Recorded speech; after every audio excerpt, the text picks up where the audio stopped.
unidad 2, cuyo objetivo de esta unidad es que ustedes conozcan los requisitos que se deben tener en cuenta para considerar cuando un agua es potable. O sea, si ustedes se fijan en las clases que hemos venido cursando, cada vez que yo le hablo del agua que hay que entregar a la población, les digo que es un agua potable. Y les definía de manera muy sencilla que un agua potable es aquella que no le hace daño o causa daño al organismo humano cuando uno la ingiere.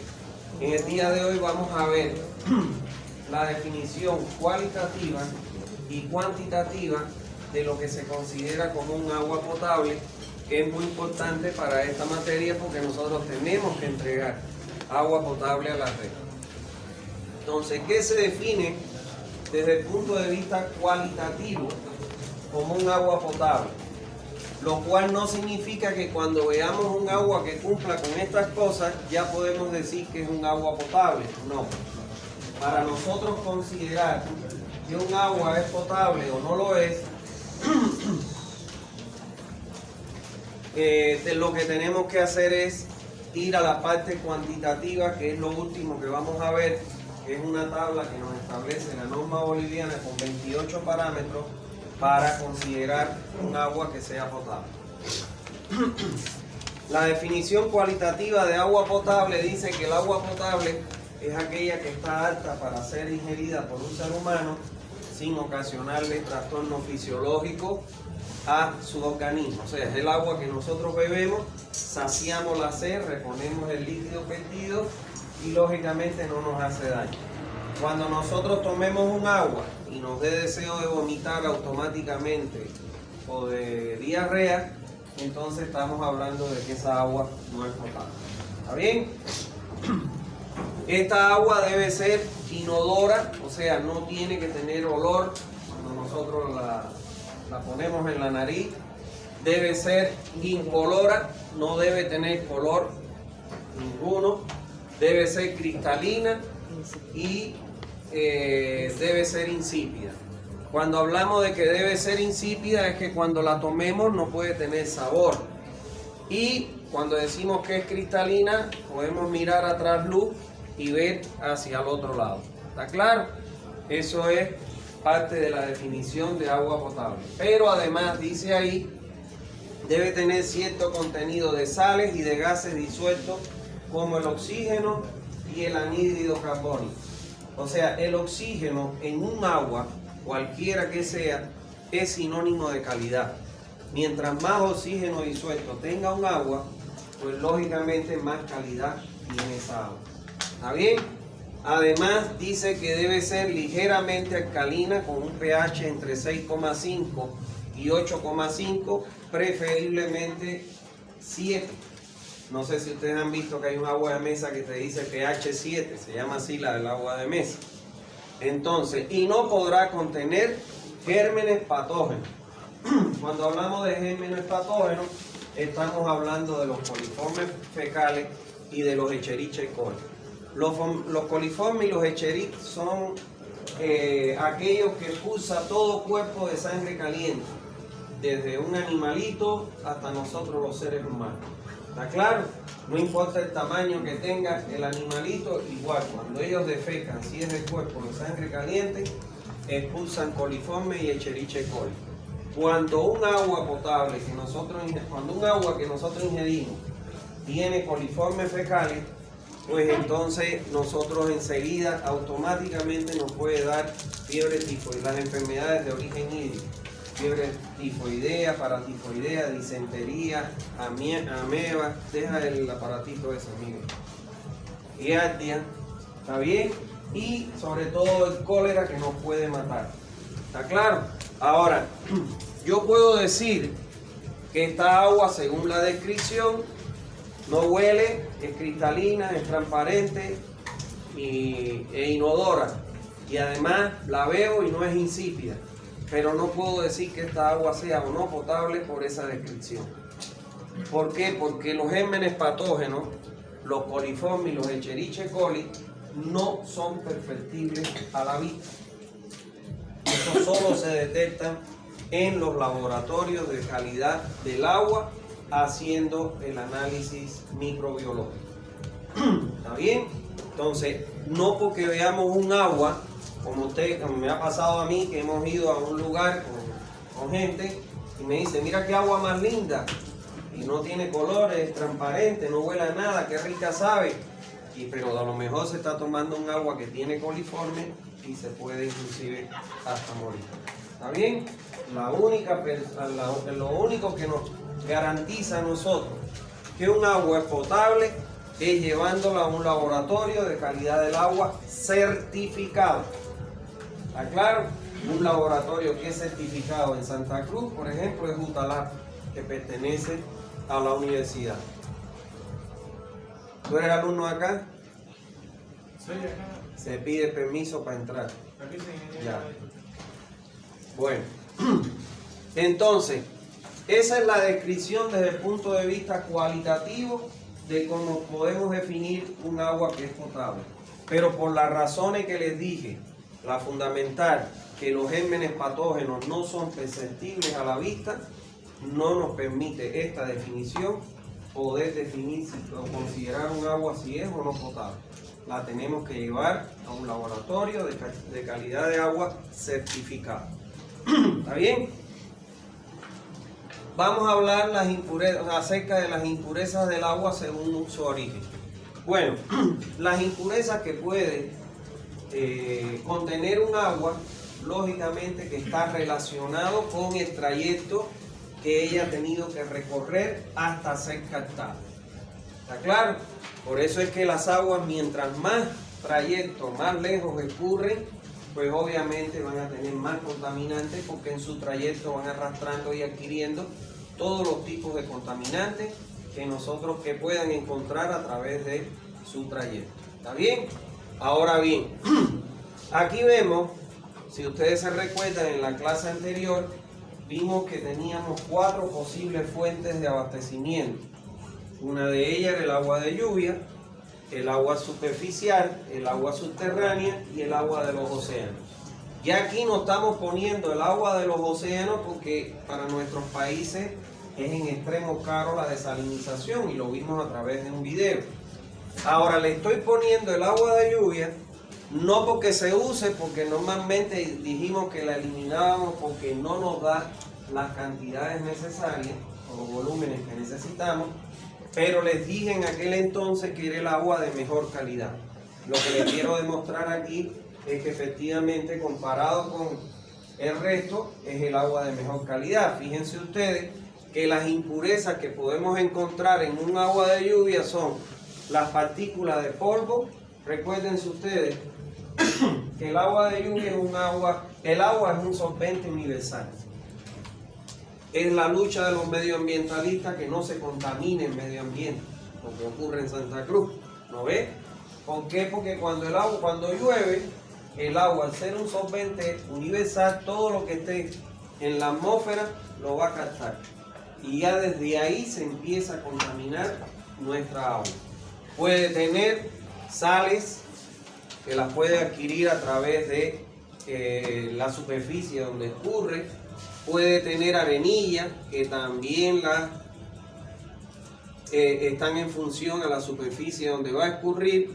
Tienen oxígeno, porque lógicamente es un agua que es rica en oxígeno porque no está contaminada, es producto de un proceso de destilación y eso es un elemento bueno. Fíjense en la definición que vimos anteriormente, tiene anhídrido carbónico, que también es un elemento que debe contener el agua potable, y tiene nitrógeno, cloruro, que lógicamente ya esos son contaminantes que puede adquirir en su trayecto desde que cae en forma de lluvia. Ahora, fíjense ustedes, el agua superficial, yo le pude poner un listado pero enorme, porque estas aguas pueden arrastrar cientos de contaminantes, depende de donde usted la vaya a captar. Fíjense, el agua superficial tiene arena, limo, protozoo, materia orgánica, lodos, arcilla, alga, bacteria, amoníaco, nitrito, nitrato, ácido sulfúrico, metano, color y lo que escurran hacia ese cuerpo receptor. Por ejemplo, si el río pasa a lo mejor a través de campos de cultivo, todos los fertilizantes cuando llueve son arrastrados y lo contaminan. Entonces, como yo les dije, es muy difícil que nosotros podamos encontrar una fuente superficial cuya agua sea potable. Muy difícil. En un 99,99 para no ser absoluto, que no es potable y demanda del uso de una planta potabilizadora. ¿Está bien? Y por otro lado tenemos el agua subterránea. Si ustedes se fijan acá, la mayoría de estos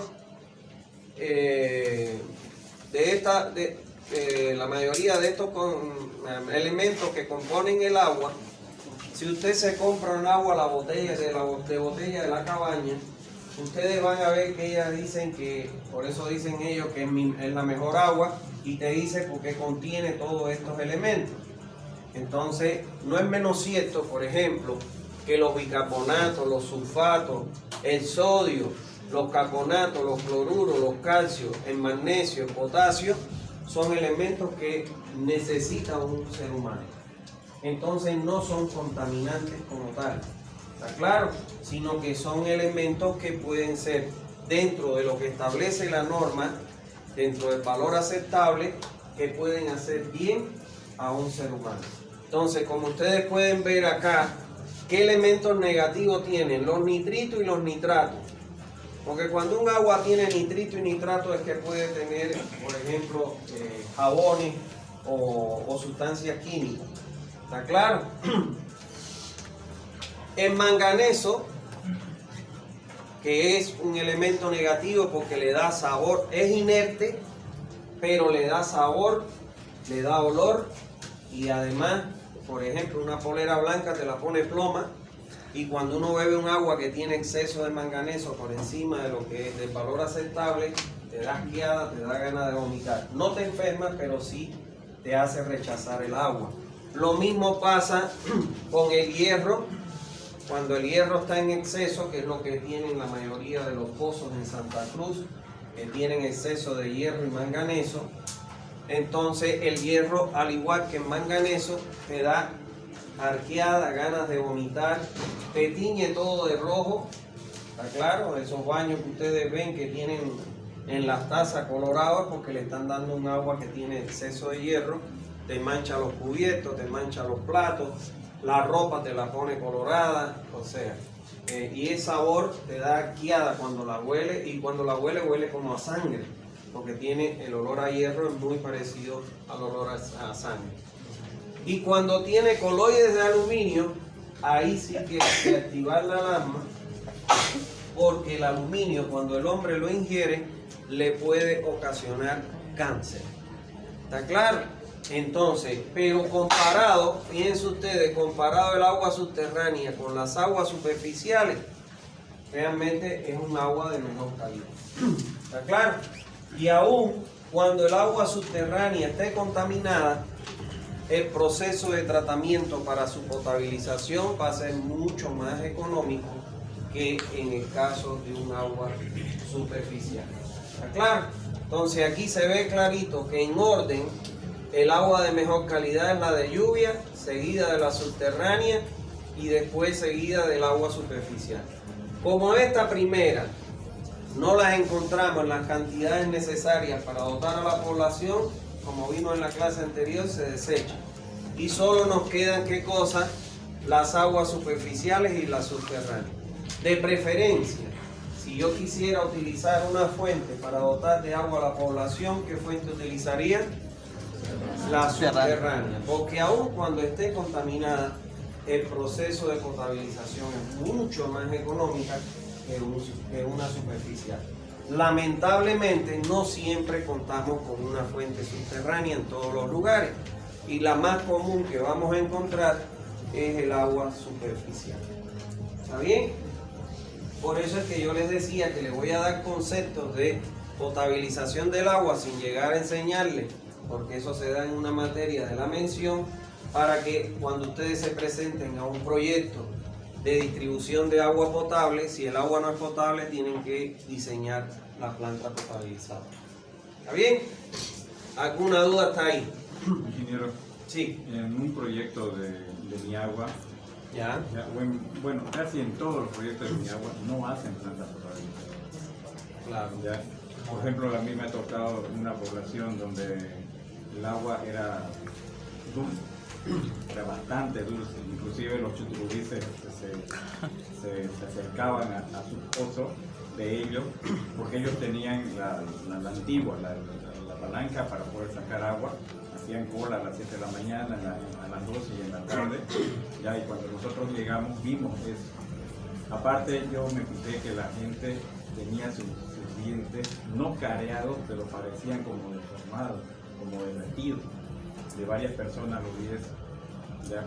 Ahora el tema era que entraba la constructora y paralelamente entra el DESCOM. El DESCOM es el desarrollo comunitario, es el que les enseña a ellos cómo hacer su cooperativa, ¿ya? Y también les enseñaba, ¿no? En las escuelas había cursos y talleres cómo potabilizar el agua, o sea, de la forma hirviéndola y poniéndole cloro, de las dos formas, ¿ya? Ahora, ¿por qué es que no le ponían la planta?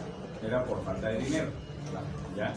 Entonces, bajo el concepto, por ejemplo, si el objetivo general de ese proyecto es dotar agua desde el pozo hasta la casa, entonces se llega a llenar ese proyecto, o sea, a llenar ese objetivo general, ya, porque nosotros poníamos el tanque, poníamos las bombas, porque la gobernación era quien les ponía los pozos a ellos, ya, a los que les faltaba, porque había algunas comunidades que ya tenían pozos muy antiguos, ya, entonces nosotros le poníamos el tanque y poníamos la adopción y la red, ya.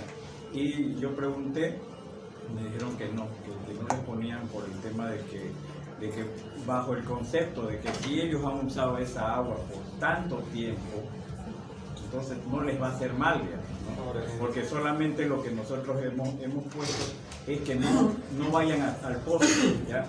Porque el pozo queda a veces a medio kilómetro, 1 kilómetro, en la escuela, en la cancha, ¿no? Entonces ellos ya no van con su carretilla y sus dos bidones, sino que se la llevan hasta una pileta pública o ahí a la casa. Claro, hasta la casa, porque el proyecto llegaba a tener su medidor y del medidor 5 metros de cañería y una pequeña pileta que nosotros le hacíamos. Pero ahora eso realmente es un atentado contra la salud de la población. La Constitución de Bolivia dice que todo ser humano tiene derecho al agua potable. ¿Está claro? Ahora, eso es un mal concepto, que yo no sé cómo el Ministerio de Agua y Medio, bueno, no, sí lo sé porque realmente de Santa Cruz, para que ustedes tengan idea, en Santa Cruz hay muchas cooperativas que sus pozos entregan agua con exceso de hierro, con exceso de manganeso. Hay cooperativas que entregan con coliforme, para que tengan una idea. ¿Y cómo se concibe? Que las cooperativas están obligadas a entregar informes de laboratorio mensuales, semestrales y anuales. Los semestrales y los anuales con los 28 parámetros que vamos a aprender acá, y que allá no le observen que hay esos problemas. Por ejemplo, en Guarne, en el torno, yo he construido 4 plantas para hierro y manganeso, una en Guarne, una en el torno y 2 en Orochito. ¿Por qué se han construido esas plantas? Porque la gente ya no soportaba tomar el agua, tenía que comprar el agua en bidones y entonces eso le salía carísimo. Y entonces ya un buen día la gente se reunió y dijo, vamos y tomemos la cooperativa y que nos garanticen el agua que deben darnos, que es potable. Se enteró la cooperativa y automáticamente buscaron para construir una planta para hierro y manganeso. ¿Está claro? Pero hay cooperativas que te entregan agua pero con exceso de hierro, de manganeso y con otros contaminantes. ¿Está claro? Pero ahora, ¿cómo se concibe que Guarne mandaba, o el Torno, o Orochito, o las otras cooperativas que andan encubiertas, mandan un informe a la autoridad del agua y la autoridad del agua es facilito? Cumple, no cumple, no cumple, estos no cumplen, una carta. Tiene un mes para adecuar o 45 días para adecuar tu agua a que sea un agua potable. Entonces, si eso no lo hacen, peor es todavía que te digan, que exijan que debe tener planta. O sea, entregar un agua que no es potable a una población realmente es un crimen. Un crimen. ¿Por qué? Porque puedes matar a una población. A ellos lo que le está pasando es que le deforma sus dentaduras, de todo te encuentras. En el pozo que yo le diseñé la planta en Guarne, en ese pozo el agua venía con sulfuro de hidrógeno. Y cuando nosotros empezamos a airear el agua y tú pasabas por al lado del aireador, era un olor a huevo podrido tremendo. Y esa agua la estaba tomando la población de Guarne. Y era un olor a huevo podrido. Pero ¿qué pasa? Que el sulfuro de hidrógeno no está, como vamos a ver acá, dentro de los 28 parámetros. Lo detectamos por el olor que tenía y por el sabor que tenía el agua. Por suerte, la planta que yo le construí eliminaba por aireación el sulfuro de hidrógeno. Y entonces eso es lo que pasa. Tú no puedes implementar un sistema sin que en ese sistema tú le vayas a introducir agua que no sea potable. ¿Me entiendes? Pero esas son las autoridades las que están llamadas, sobre todo el Ministerio de Medio Ambiente y Agua, la MAE que le llaman. Ellos son las autoridades que tienen que velar porque se cumplan esos requisitos. No porque no tienen que acarrear agua, yo voy a justificar con eso darle agua no potable. No es correcto eso. ¿Está claro? Entonces, yo he estado, una vez vinieron de Porongo, de un amigo que trabajaba en la alcaldía de Porongo, y bueno, hacía 4 años en un proyecto de Mi Agua, no le llegaba agua a las comunidades, Sombrerito y no sé cuánto, un montón de comunidades. Y entonces me vinieron a buscar y me dijeron, veamos por qué a esta gente no le llega el agua. Tuvimos que caminar lejísimo para poder encontrar la fuente donde captaban el agua. Cuando encontramos esa fuente, era una fuente superficial. ¿Está claro? Y ¿por qué era el problema que había pasado? Que se le ocurrió a una persona, donde estaba la captación, el tubo de captación, le enrolló una malla milimétrica esa de mosquito y se la metió adentro. Claro, con el pasar del tiempo, esa malla retuvo lo sólido y se taponó. Entonces cuando llegamos ahí, abrimos la válvula, no salía agua efectivamente, y entonces yo le dije a uno de los que estaba con nosotros, métete ahí y a ver, mete la mano en la tubería a ver si está tapada, o un palo. Y cuando él metió el palo, hizo así que tironeó, sacó una malla que estaba metida ahí, pero llenita de tierra, sucia. Y cuando le sacó la malla, corrió el agua. Entonces son barbaridades que se hacen, pero ¿qué va a hacer? Eso, lógicamente, es la autoridad del agua la que tiene que hacer eso y tiene la responsabilidad de eso. Entonces era una malla que estaba toda sucia. Más bien le pusieron esa malla, si no, los pobres gente lo que iba a tragar, ¿no ven? Y entonces eso a la larga lo taponó. 4 años llevaban sin agua esa gente en un proyecto de Mi Agua.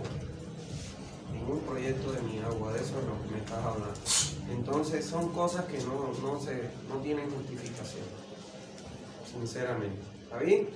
Bueno, vamos a ver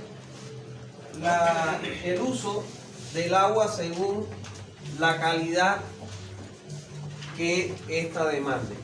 Bueno, las exigencias, como yo les dije en clases anteriores, el agua que nosotros tenemos que entregar en una red de agua potable es un agua que sea potable, pero un agua que sea potable no satisface las necesidades, sobre todo de la industria. ¿Está claro? Entonces, ¿qué quiere decir eso? Que la calidad del agua está relacionada con el uso que se le va a dar. Y en esta tabla lo podemos ver clarito. Consumo humano, agua potable. ¿Qué es lo que tenemos que producir nosotros? Agua potable. Si el agua no es potable, construir una planta potabilizadora para retirar las impurezas que no las hacen potable y transformar esas impurezas, eliminarlas del agua. ¿Para qué? Para que puedan ser calificadas esa agua como potable. Pero fíjense acá, las lavanderías y las textilerías necesitan un agua suave o blanda. ¿El agua potable es un agua suave o blanda? No. Desde el momento en que ella necesita ciertas sales minerales, porque si yo a un agua le elimino el 100% de las sales minerales, que es lo que hacemos cuando ponemos a hervir un agua y en la parte de abajo se forma un colchón, cuando la bebemos, entonces el agua tiene sabor. Un sabor que hay que estar acostumbrado a tomar agua hervida para podérsela tragar. Entonces ya no es potable desde el concepto de lo que se considera un agua potable. ¿Está claro? Entonces nosotros tenemos que entregar un agua con ciertos contenidos de sales minerales. Pero sin embargo, si una lavandería va a utilizar esa agua que nosotros entregamos con sales minerales, va a consumir mayor detergente para limpiar la ropa y mayor agua para enjuagar y eliminar ese detergente. Entonces se encarece más su servicio. ¿Qué es lo que tienen que hacer ellos? Bueno, del agua que nosotros la entregamos para transformarlo en un agua sin sales minerales, tienen que hacer un tratamiento antes de utilizar esa agua. ¿Está claro?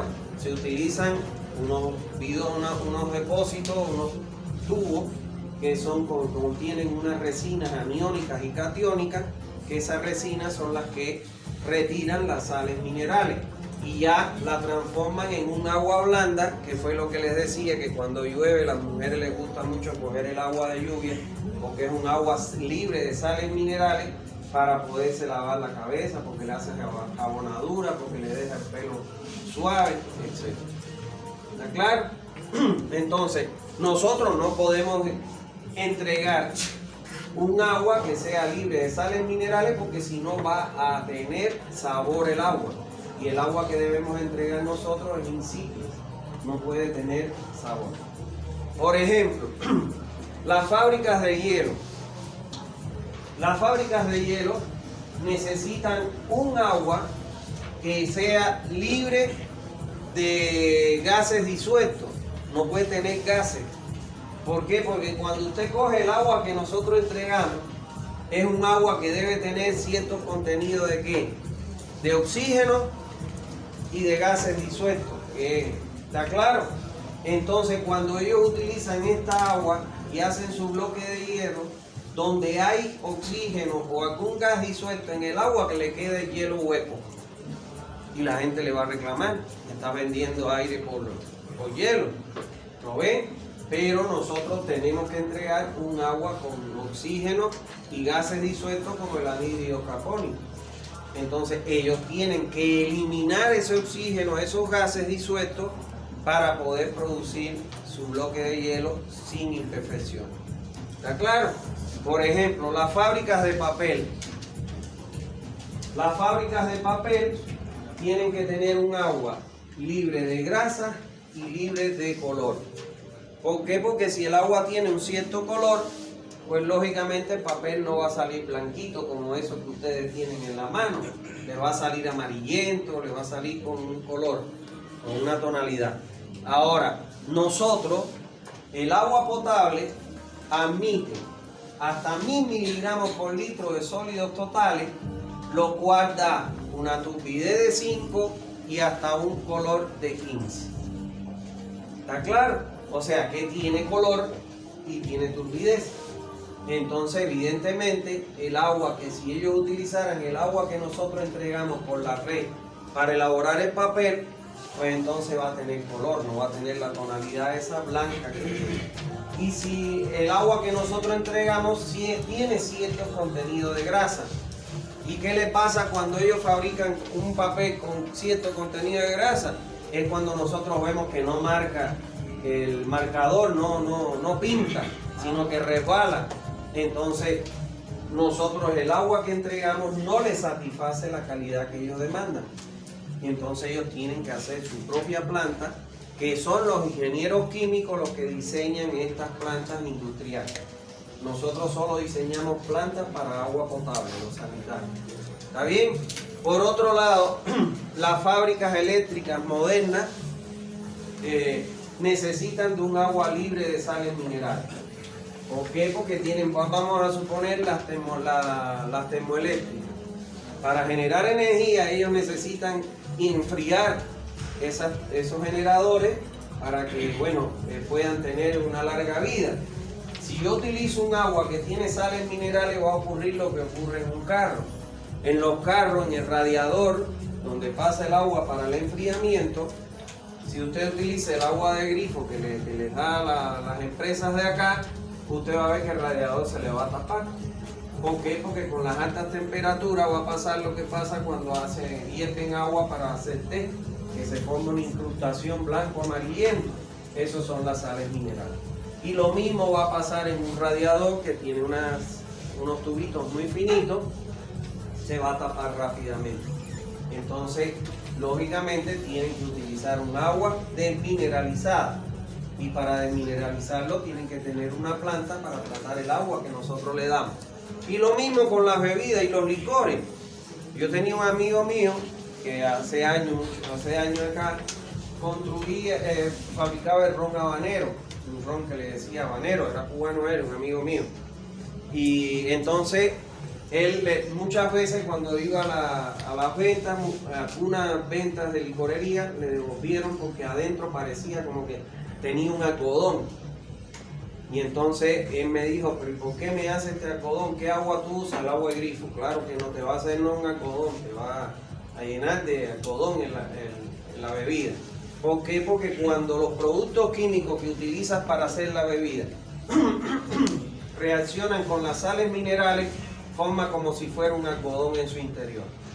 Entonces, ¿qué tengo que hacer? Me decía él, liberar de sales minerales tu agua.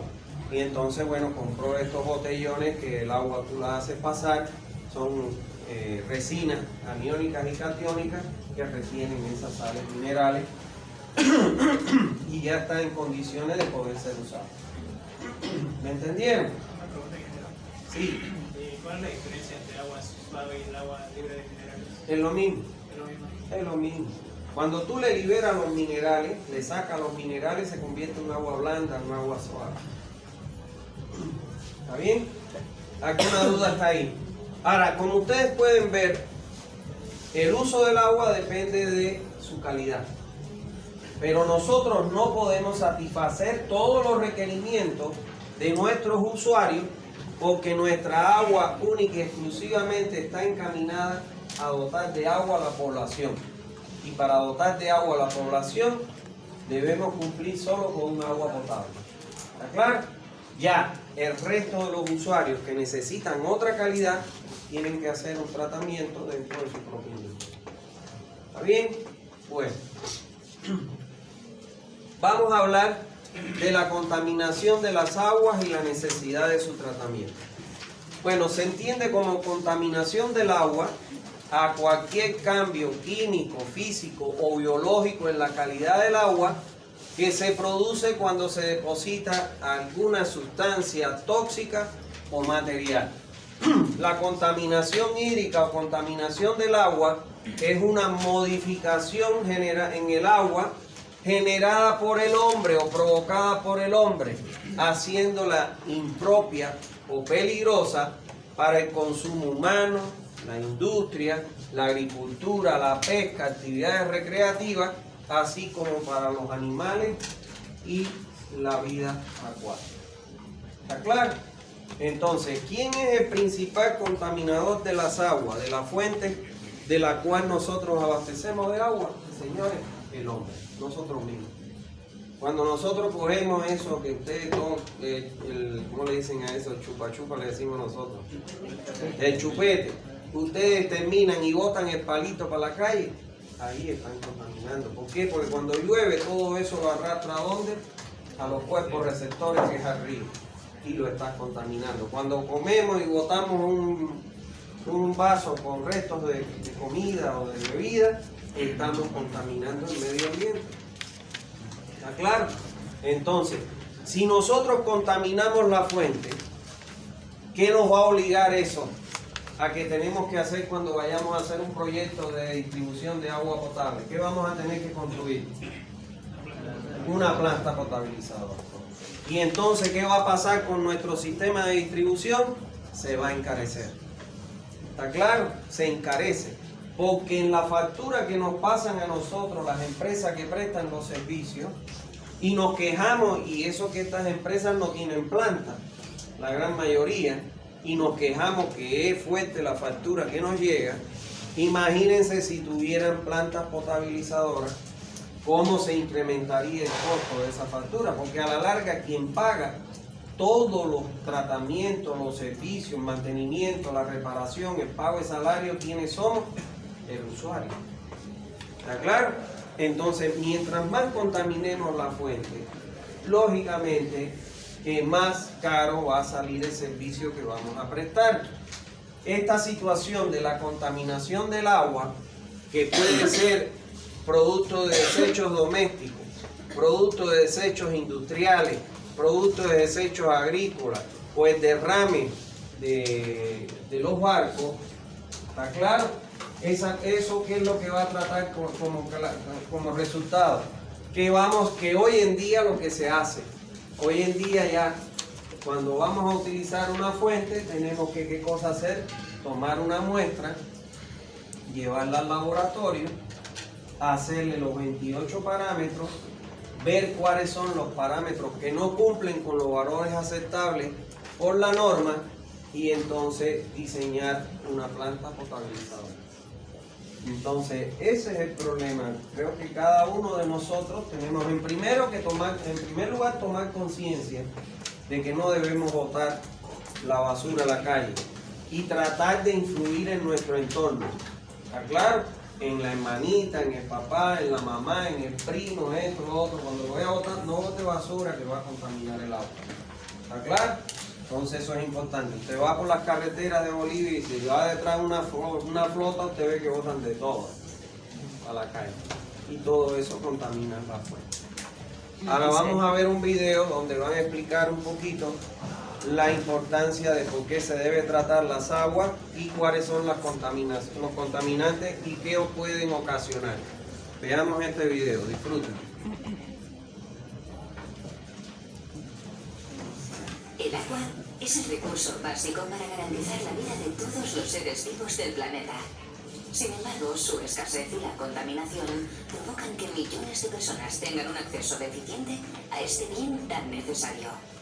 El ser humano es el principal causante de la contaminación del agua, que puede verse afectada de muchas maneras, con el vertido de desechos industriales, por culpa del aumento de las temperaturas que provocan la alteración del agua al disminuir el oxígeno en su composición, o a causa de la deforestación, que origina la aparición de sedimentos y bacterias bajo el suelo y la consiguiente contaminación del agua subterránea.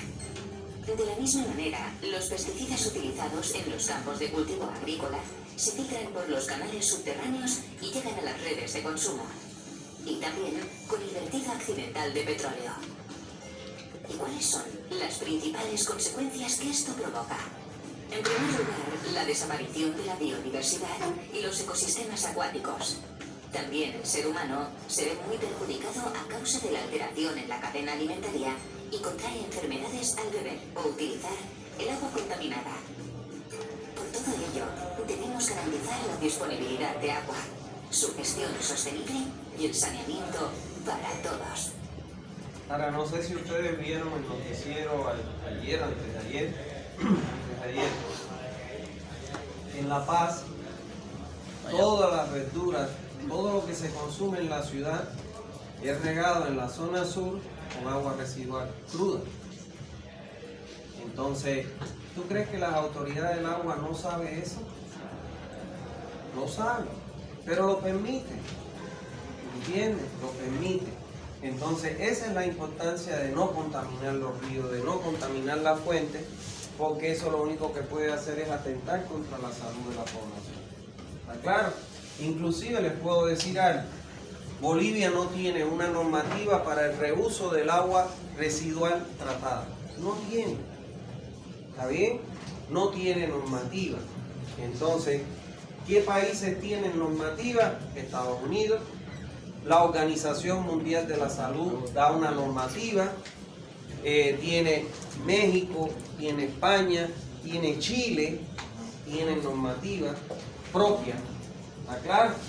No que diga, utilice la norma americana o utilice la norma de la Organización Mundial de la Salud. Entonces, realmente, todavía Bolivia está necesitando de profesionales como ustedes que se están formando, que puedan llevar a cabo estas normativas, que puedan llevar a cabo la solución a estos problemas. ¿Está bien? Bueno. La contaminación indiscriminada a que son sometidas nuestras fuentes de agua,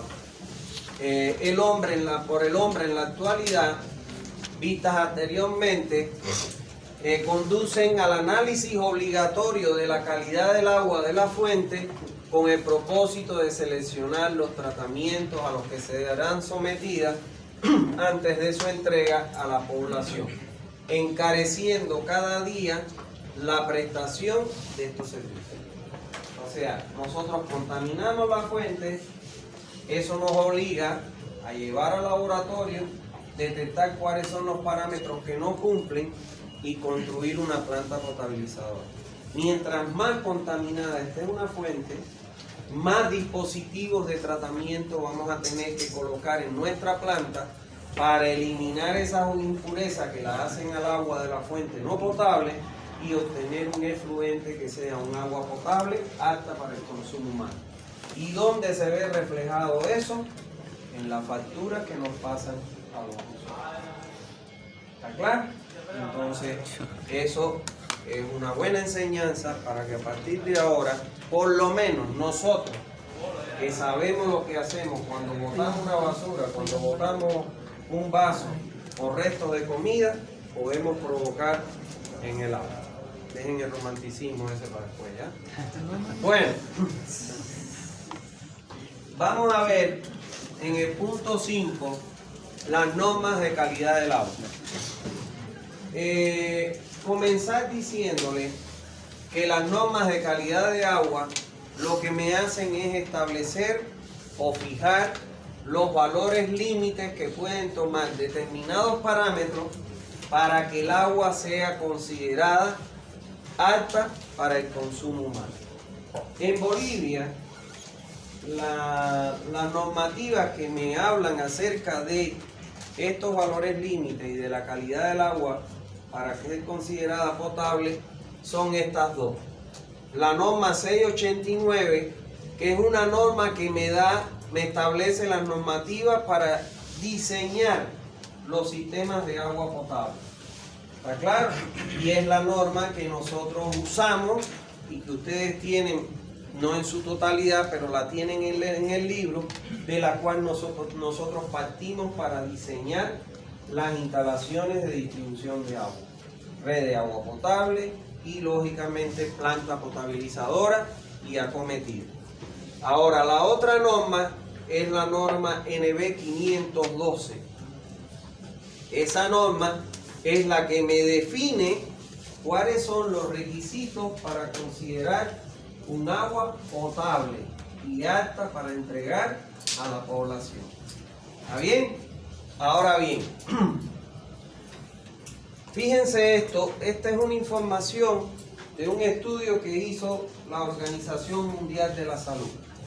Y esto es a nivel mundial, ¿está claro?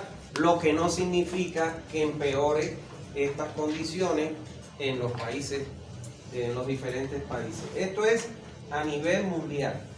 Miren esto que es impresionante. La realidad de la calidad del agua en % en el mundo entero. Y escuchen esto.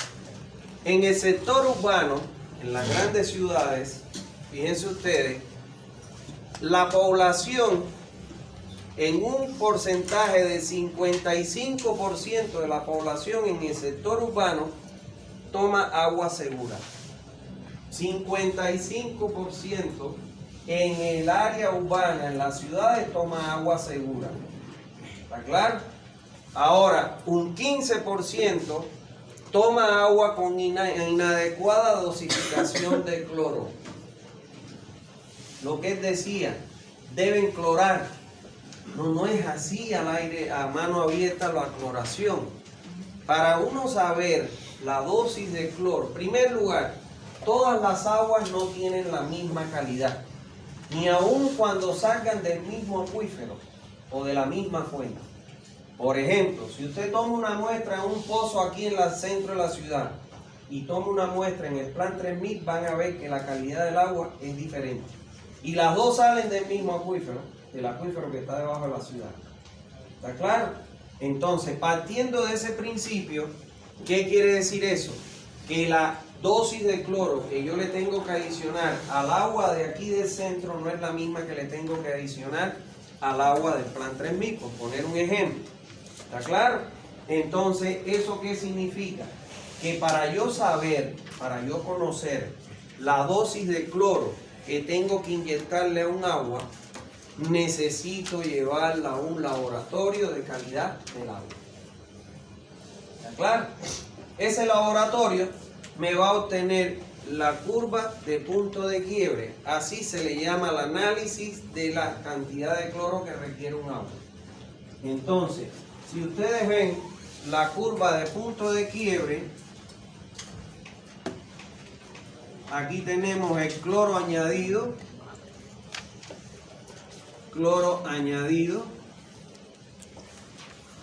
y aquí tenemos el cloro residual. ¿Qué significa eso? Que es el cloro que queda como residuo.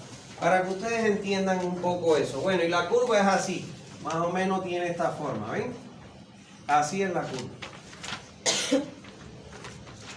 El agua tiene siempre ciertas impurezas.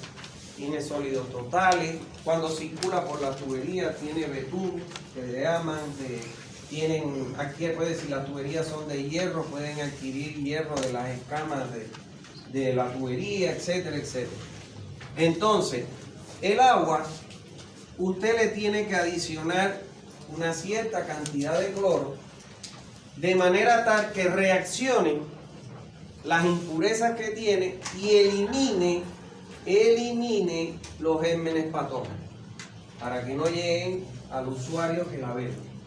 ¿Está claro? Entonces, ¿cómo se hace esto? En un laboratorio, ellos echan en un recipiente una cierta cantidad de agua y empiezan a adicionarle con una pipeta, lo que se hace, una cierta cantidad de cloro. Y van midiendo el cloro residual que va quedando.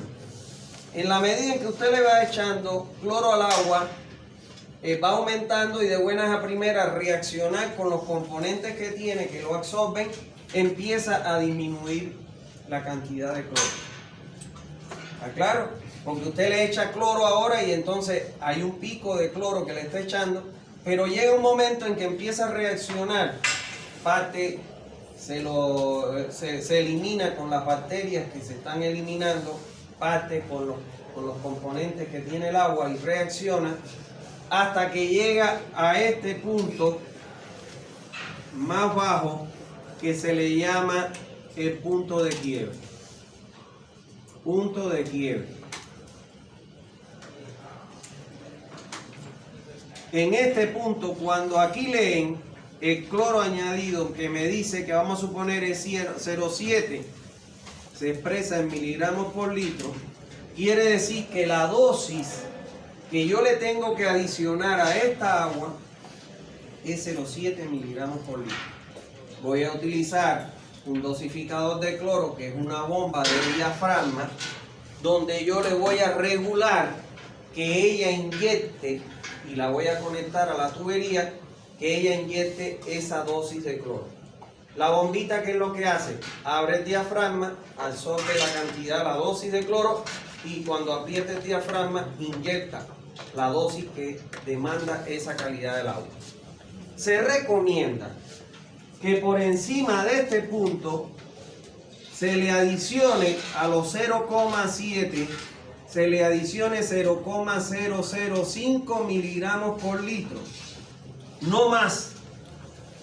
Y ese es el cloro que va a quedar como remanente, que no va a entrar a reaccionar con nada, sino que el agua, cuando se incorpore a la tubería, va a llevar este cloro residual o remanente, que es para que cuando se rompa una tubería, hay una rotura, un reventón, y entre en medio el contacto externo con el agua interna, si adquiere algún contaminante, alguna bacteria, este cloro las elimina antes que la consuma la población.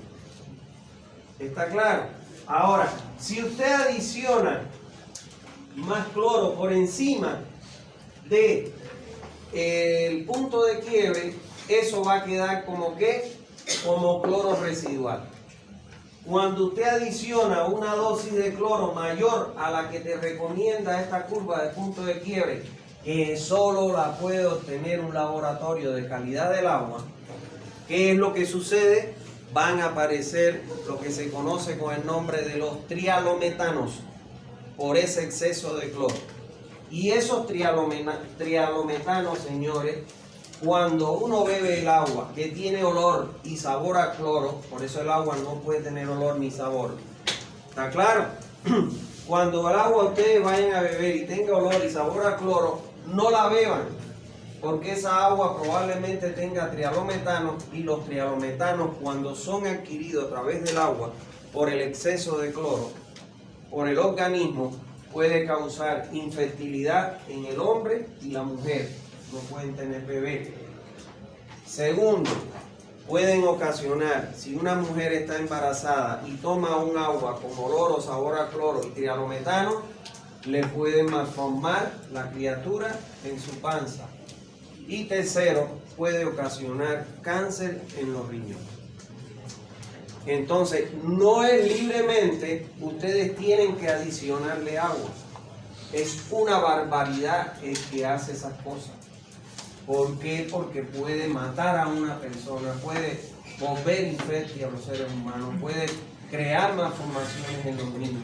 Entonces, aquí que yo les he enseñado hasta ahora, ustedes cuando estén en función de ingenieros sanitarios y que distribuyan agua a la población, hay dos elementos que tenemos que tener mucho cuidado. El primero, que el agua nunca contenga coloides de aluminio, porque podemos generar cáncer en la población. ¿Cuántas personas no tenemos un amigo, un hermano, un hijo, un familiar que muere de cáncer? Bueno, pues nosotros podemos ser causantes de esa enfermedad, de inducir esa enfermedad en el organismo. Y en segundo lugar, tenemos que tener cuidado con la dosis de cloro que inyectamos a la red, porque podemos ocasionar estas enfermedades que les acabo de decir. ¿Está claro? Entonces, cuando uno está en función de eso, tiene que ser responsable, porque podemos enfermar a nuestra familia, a nuestra mamá, a nuestro papá, a nuestros hijitos, o de cientos y cientos de familias. ¿Está claro? Entonces, por eso es que es importante tomar conciencia sobre estas cosas. ¿Está bien? Bueno. Entonces, fíjense ustedes acá, cuando ya usted habla de que 15% toma un agua con inadecuada dosificación de cloro, puede ser que tenga menos cloro que necesita, por ende se puede recontaminar en su trayecto, o tenga exceso de cloro, provoque los trialometanos y afecte la salud de la población que la consume. Y sin cloro, en las grandes ciudades, un 30% toma agua sin cloro. Es una barbaridad. Eso es en el mundo entero. Ahora, en su defecto, en las zonas rurales, miren ustedes esto, el agua segura de la población de la zona rural son un 2%. toma un agua segura. Cuando hablamos de agua segura, agua potable. 2%, señor. Ahora, según la Organización Mundial de la Salud, solo un 4% toma agua con inadecuada dosificación de cloro, que no es potable tampoco. Y fíjense ustedes, el 94% de la población rural toma agua que, como bien dice ahí, es sin cloro y es no potable. Es el caso de lo que él está planteando. O sea, que estamos hablando no solo en el mundo entero, en Bolivia eso se aplica también. ¿Está claro? Sí. ¿Qué significa que se ven muchas poblaciones o en ciertos lugares por acá que cuando uno abre el grifo el agua sale blanca con harta, tipo una espuma? Eso normalmente por las sales minerales. Sales. Sales. Exceso de sales. Hay que tratar esa agua. Sale bien espumante, ¿no ves? Como con Bueno, gas. probablemente hay que hacerle análisis al agua. Generalmente el agua sale blanca cuando tiene exceso de sales minerales o cuando está contaminada, sobre todo con nitritos y nitratos, que son productos químicos que están descargando la fuente. ¿Entiendes? Es terrible. Por eso yo les decía y les digo siempre que su país necesita de ingenieros sanitarios, hidráulicos. Es una necesidad, señores. Ya les digo, pocos hidráulicos usted va a encontrar en este país. Y como les dije el ejemplo, usted le da una patada y debajo de una piedra, te salen millones que dicen yo soy calculista estructural. Te salen millones que te dicen yo soy especialista en carretera. Y te sale uno que te dice yo soy ingeniero hidráulico, póngalo en duda, que lo demuestre. ¿Está claro? Entonces su país necesita de ingenieros sanitarios, ingenieros hidráulicos para resolver estos problemas, lo que comenta él, lo que les comenté yo, lo que habla él, resolver estos problemas que realmente atentan contra la salud de la población. ¿Está bien?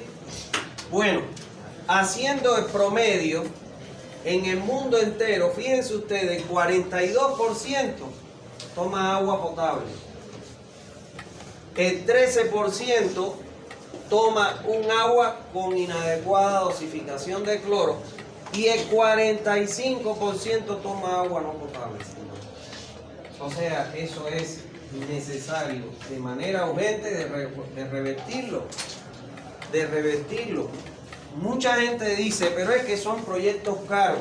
Mire, usted siempre va a encontrar financiamiento para esto. Para proyectos de potabilización del agua y entregar agua segura a una población. Puede encontrar diferentes tipos de financiamiento. Financiamiento donde tú tienes que devolver con un interés, devolver lo que te están prestando para que construyas el sistema. Hay financiamiento donde tú la alcaldía, la municipalidad donde están haciendo el proyecto debe poner solo una contraparte del 20% y el 80% te lo entrega el banco que te lo está financiando, que te está dando el dinero. Y hay proyectos que son a fondo perdido, o sea, préstamos que son a fondo perdido. El Banco Mundial te dice, por ejemplo, yo te doy el 100% de lo que tú necesitas, pero de este 100%, un 10% utilízalo en capacitar a las mujeres de la zona donde se va a realizar el proyecto. Y te exige eso nada más. Entonces, ¿capacitarlo en qué? No sé, en horticultura, en hacer... O sea, preparar a la mujer para que salga de la manera indefensa en que muchas veces el hombre la tiene subyugada. ¿Está claro? Y entonces eso es a fondo perdido. Es gratis. Por ejemplo, ustedes vieron el programa que tenía Evo Cumple. Y ahí les daban la plata. La gente ponía la plata y se la daban. ¿Cuántas plantas potabilizadoras construyeron con ese sistema de Evo Cumple? Ninguna. ¿Qué era lo que construían? Coliseo y cancha. Pero ¿sabe por qué construían coliseo y cancha? Porque no es que salga más económico. Porque la gente se podía, uno hizo un proyecto y la gente se lo copiaba. ¿Me entiendes? Pero tú haces un proyecto, primero encontrar quien te haga el proyecto de la planta potabilizadora y no te la puedes copiar, porque son diferentes todas las plantas que uno puede construir. Entonces, como no había nadie que hiciera proyectos de plantas potabilizadoras, entonces lógicamente no presentaban proyectos de plantas. Y bueno, no es que el deporte sea salud, pero yo antes de una cancha y un coliseo prefiero que me den agua potable, porque eso me va a garantizar mi salud. ¿Cuál está cruzando Bolivia y que necesita de profesionales como ustedes capacitados para ello? ¿Está bien? Yo les hice el cuento que yo he tenido un solo, no sé si se los hice, pero he tenido un solo alumno en planta cuando yo empecé a dar esa materia. Pero esta charla, este convencimiento ha hecho que ya hoy en día tenga más de 20 alumnos en planta. Aún sigue siendo muy bajo el porcentaje de alumnos que se van por la mención de hidráulica. Porque dicen que los profesores somos muy malos o por otras razones, pero no se van por planta, por la sanidad. Debe ser muy poco porque la prensa mismo viene enseñado. Profesor hermano, a mí es el profesor que le dará a ninguno que los aplace, ¿no? Yo sé que ustedes dicen que yo soy malo, pero yo les voy a demostrar que no soy malo. Los malos son ustedes. ¿Saben por qué? Porque yo no repruebo alumnos, el alumno se reprueba. ¿Está claro? Y yo les voy a demostrar, cuando yo les tomo examen, les voy a decir, la pregunta 1 tiene, vamos a suponer, 3 incisos. En el inciso A vale 4 puntos. Si usted decía esto y esto, 2 puntos por cada uno de ellos. Ustedes se van a poder calificar. Yo soy re transparente con mi calificación que yo les hago. Y el alumno que encuentre que yo me equivoqué, porque soy un ser humano, imagínate revisar 140, ya eso, uno sale loco de eso, ¿no? O 150, 160. Entonces yo se lo corrijo. Entonces no soy tan malo. No soy tan malo. Además, si yo le pongo un examen difícil, pues ustedes se portan mal, porque son malos. Entonces yo soy más malo que ustedes. ¿Está bien? No, lo que pasa es que yo les enseño. Ahora, ustedes son los que se tienen que encargar de estudiar para poder aprobar el examen. Claro, pero yo no soy como otros profesores que no le muestran los exámenes y los reprueban. Y ustedes no tienen ni derecho a saber en qué se equivocaron. Yo se los voy a demostrar que no soy tan malo como ustedes dicen y que yo les voy a dar para que ustedes puedan revisar lo que yo les califique. ¿Está bien? Pero soy malo. Ya, bueno, listo. Entonces, esto es no más que una radiografía de la situación mundial de la cual Bolivia no está exenta. Y nuestros países del tercer mundo no estamos exentos. Pero no vamos a salir a revertir esto, si es que no contamos con los profesionales que puedan resolver esos problemas. ¿Está claro? Si nosotros no podemos hacer proyectos, entonces lógicamente vamos a seguir sumidos en esta problemática. ¿Está bien? Bueno, en Bolivia, las normas bolivianas contemplan 2 aspectos fundamentales. O sea, la norma 512, vieron que estaba la 689, que es relativa al diseño, y la 512, que eran los requisitos de calidad del agua. Bueno, la norma 512 contempla 2 aspectos. Un primer aspecto que son los límites aceptables de las fuentes de abastecimiento, que ahora vamos a ver. Y una segunda tabla que son los requisitos para considerar un agua que sea potable, que vamos a ver que tiene 28 parámetros. Entonces vamos a entender cada una de estas tablas que me recomienda la norma boliviana. La primera, que es el límite aceptable de las fuentes de abastecimiento. Esta tabla, fíjense ustedes que solo tiene 8 parámetros. De los 28 solo tiene 8. ¿Para qué me sirve esta tabla? Bueno, esta tabla me sirve para cuando yo tengo, por ejemplo, más de una posible fuente,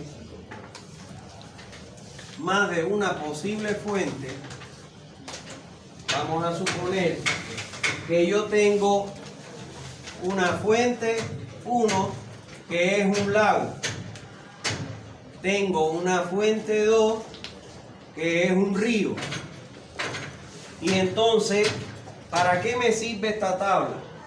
Partamos de que las dos nos pueden entregar los volúmenes que demanda la población. Partamos de ese principio. Entonces, si las dos son capaces de entregarme los volúmenes que me demanda la población, ¿con cuál me voy a quedar yo? Solo me queda analizar ¿qué cosa? La calidad de esas aguas. ¿Y con cuál usted se quedaría? Con la de mejor calidad. Porque aun cuando no sea potable, va a tener menos costo la planta porque va a necesitar o requerir menos dispositivos de tratamiento. Bueno, esta tabla me permite, a partir de estos 8 parámetros, que no son los 28, poder calificar o clasificar mi fuente en buena, regular o deficiente.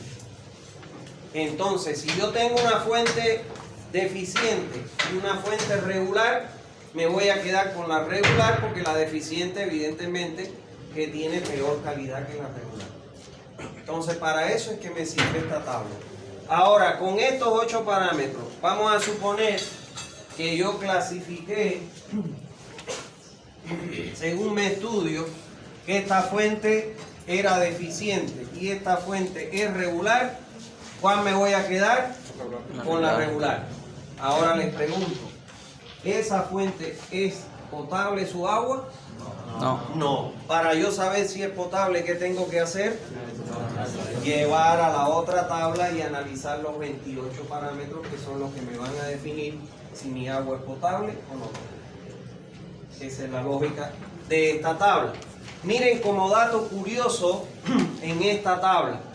El oxígeno disuelto, no importa la calidad que tenga la fuente, siempre tiene que ser mayor a 4 miligramos por litro.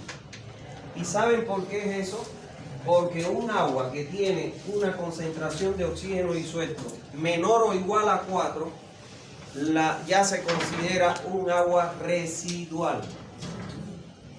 Cuando un agua tiene una concentración de oxígeno menor o igual a 4, se considera un agua residual. Y todavía no estamos en el mundo como para reciclar un agua residual y transformarla en un agua potable, porque sería muy costoso ese proceso. Entonces, lo primero que tenemos que fijarnos es, supongamos que yo tengo una fuente que la clasifico como buena, pero su concentración de oxígeno disuelto es menor a 4, ya yo por eso la elimino, porque es un agua residual. ¿Está bien? Bueno, ahora bien, para que ustedes vean cómo usamos esta tabla, supongamos que tenemos dos fuentes, una fuente superficial número 1 que es un río y una fuente superficial número 2 que es un lago o una laguna. También lo comparamos con la fuente subterránea si fuera subterránea. Ahora, le hacemos los 8 parámetros. ¿Qué es lo que debemos hacer nosotros? Tomamos una muestra del río, de agua del río, y tomamos una muestra de agua de la laguna. La traemos a UTALAB. Y en UTALAB le decimos, miren, tomar fotos, poder usar la otra diapositiva.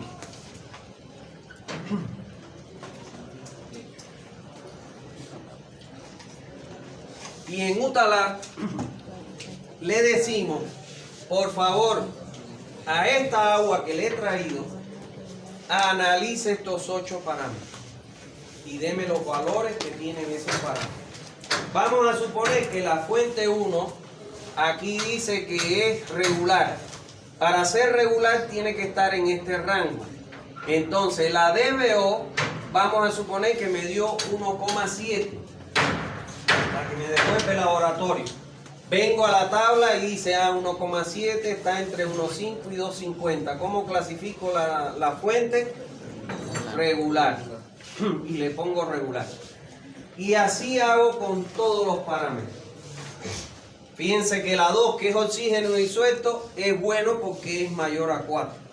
Si fuera menor a 4, ahí se murió la fuente. ¿Está bien? Entonces, de los resultados los voy a comparar con los rangos y voy a ver cómo se clasifica de acuerdo a ese parámetro. En regular, deficiente o bueno. Del análisis de la calidad del agua, de vuelta de cada una de las muestras tomadas, me dan estos resultados al comparar con la tabla. Ahora, ¿qué voy a hacer? Voy a hacer la sumatoria. Y digo, parámetros buenos, ¿cuánto tiene la fuente 1? 1, 2, 3. 3 buenos. Regular, 1, 2, regular. Deficiente, 1, 2, 3, deficiente.